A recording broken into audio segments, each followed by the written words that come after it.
비상계엄 한다니까 김건희하고 그냥 싸움박질 했다고 하되 김건희가 왜 이거 이렇게 네네네. 했냐는 식으로 이런 것들이 흘러나와 버리니까 네네, 그러면 김건희 맞습니다. 몰래 윤석열 혼자 했네라고 네네. 인제 하는 것으로 약간의 해프닝처럼 느껴진다는 것, 이게 그런 정도로 다뤄질 사안이냐. 그렇습니다. 또 하나 더. 거기다가 또 뭐 예. 어떻게 보면 해프닝처럼 또는 어떻게 보면 김건희는 이 비상계엄 내란에 아무런 잘못이 없다는 면죄부를 완전히 줘 버리는, 그렇게 저는 또 이 느낌이 느껴졌어요. 그렇게 분노하는 분들이 제 주변에 많은 것 같아요. 아니 그러니까요. 그거는 뭐 싸움을 했든 말든 그거는 저것끼리 알아서 할 그러니까. 일이지, 김건희 국정농단, 도이치모터스, 맹태균 게이트가 사실 내란과 직결되어 있는 것이고 거기에 대한 준비를 본인이 했는데 결국 네. 이것이 김건희는 빠졌다라는 것도 있었고요. 또 하나는 사법부 이런저런 이제 조사를 다 해 보니까 그렇습니다, 그렇습니다. 사법부는 여기 아무 관계가 그렇습니다. 없더라라고 하는 것도, 이게 지금 국민들이 납득하기 어렵습니다. 구체적으로 언론에서 네. 보도 자료가 나왔지 않습니까? 그렇습니다. 그러면 그날 저녁에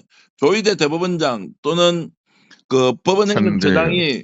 갔든 가지 않든 그 이전에 법원에서 공식적으로 보도 자료를 냈다는 것은 대법원에서 이 내란에 네. 대한 동조 행위를 이미 해 버린 거지 않습니까? 그렇습니다. 그런데 거기에 그 시간대를 보니까 조희대나 예를 들어 천대현 법원행정처장은 그 시간에 아직 회의가 시작되지 않았다라고 하니까, 그럼 그 전에 보도 자료 나온 거는 왜 나왔는지를 특검에서 그렇습니다. 밝혀 줘야 되지 않습니까? 그건 전혀 어제 설명한 바도 없고, 예. 인제 그게 사실 인제 이 어제 발표된 조원석 내란 특검의 그 발표 내용 중에 인제 김건희의 역할에 대해서 면죄부 줬다는 점하고 이 사법부의 역할에 대해서도 사실상 면죄부 줬다, 이게 가장 핵심인 것 같은데, 제가 인제 제 이병철 TV 사이다에는 이 사법부 요 부분만 인제 말씀을 올려 놨는데요. 지금 인제 말씀하신 대로 우선 이제 대법원, 그런데 지금 그 언론 보도 나온 것, 고것도 제대로 어제 조사 내용이 설명이 전혀 안 됐습니다. 예. 그때 보도 두 차례 보도 내용의 핵심은 뭐냐?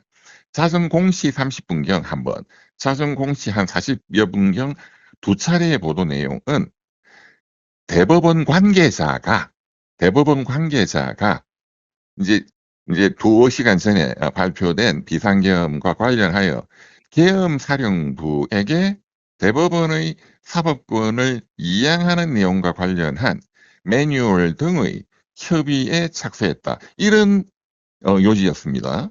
그런 그 언론의 보도가 두 차례가 났다 그러면 기본적으로 언론에 어떠한 언론 관계인들을 조사했다. 두 번째, 그 대법원 관계자가 누구다, 이분을 조사했다.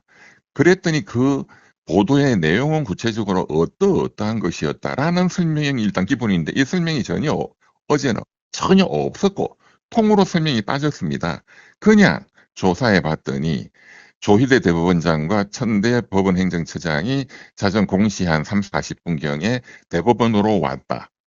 그리고 회의 같은 것은 없었다, 이걸로 끝이었어요. 그 전에 보도 자료는 다 뿌려졌는데 대법원 관계자였다. 네. 그러면은 그러니까 비상계엄이 합법인지 불법인지 바로 그 순간에 이것을 포고령을 봤으면 이게 불법인 줄 알지 않습니까? 그렇죠. 반헌법적인 걸 분명히 알고 즉시 조치를 했다고 조희대가 얘기했지 않습니까? 그렇습니다. 그러면 그 언론에 보도 자료를 내보낼 때 조희대, 천대의 동의 없이 네. 법원 관계자가 알아서 조치를 한다, 그렇습니다. 이게 있을 수 있는 그 일이냐고요. 그러니까 이 사람 대한민국의 어떤 일단은 기관이 법원 이렇게 할 수가 관계자가 있는 거예요. 누구냐 이거지. 대법원 관계자가. 그러니까 비상계엄을 불법적으로 했는데 좋다. 불법은 둘째 칩시다.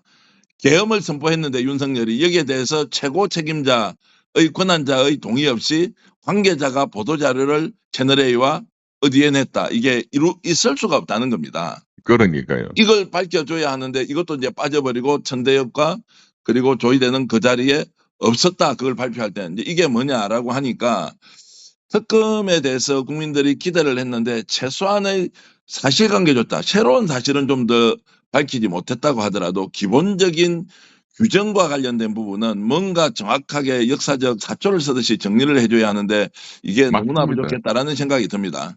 사실 그 부분이 너무너무 이 사태에 본질적으로 또 중요하고 현재 그 재판을 하고 있는 이 사법부가 이 내란 이 단지에 대해서 이 국민들에게 너무나 많은 불안감과 위태감을 주기 때문에 이 사법부가 가장 심각한 문제였고 그래서 이제 주목해서 들었는데 이제 그런 정도의 발표밖에 없어서 굉장히 많은 저 역시도 또 오히려 이 조원석 내란 특검에 대해서 분개하게 되는 어떤 그런 거였고 사실은 그간에 이게 너무 중요하니까 우리 스픽스도 그렇고 여러 언론에서도 또 민주당에서도 그럼 그 당시에 이 대법원의 공식적인 이 반란에 대한 이것이 반란이다. 뭐 반헌법적인 헌법 파괴 행위다라는 공식적 입장이 그 입장을 말하는 분이 이제 주로 천대엽 법원행정처장이니까 천대엽 씨가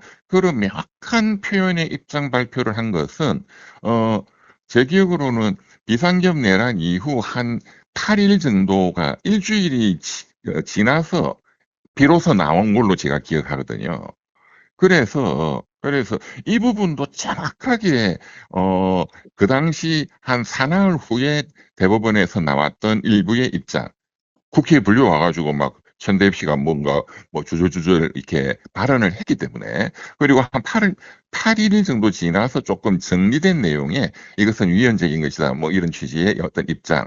그런 것들을 정확히 시점별로 수사한 내용을 정확히 정리를 해 줬어야 되는 이게 가장 중요한 거였는데 이게 빠진 것이 너무나도 좀 제가 좀 불안하게 느꼈습니다. 두 번째는 예, 예. 지기현이죠. 지기현이다. 예. 지기현 수사 그리고 심우정 수사. 예. 인제 뭐 지기현은 뭐 수사를 했더니 그리고 3월 7일 날 구속 취소 결정. 70년간 일별로 하다가 시간으로 해서 구속 취소한다. 그다음 3월 8일 날 심우정 검찰총장이 대검 간부 회의해서 100% 위헌성이 의심되어서 우려가 되어서 석방시킨다. 그래서 즉시 항고를 포기한다. 그런데 수사를 맡았던 검찰 독립된 특수본에서는 즉시 항고해야 된다. 이렇게 또 의견이 충돌이 있었다. 이제 이거 다 아시는 거고 제가 바로 심우정이 검찰총장에 대해서는 바로 직권남용으로 또 그때 고발도 했는데 저는 또 고발인으로서 이제 굉장히 집중해서 들었습니다. 결론은 이렇습니다. 지기현은 수사 결과 대법원 이 조희대 대법원장 등 대법원과 사전에 모의해서 그러한 직권남용 결정을 한 것이 증거가 밝혀지지 않았다. 그래서 무혐의다. 이렇게 설명했어요.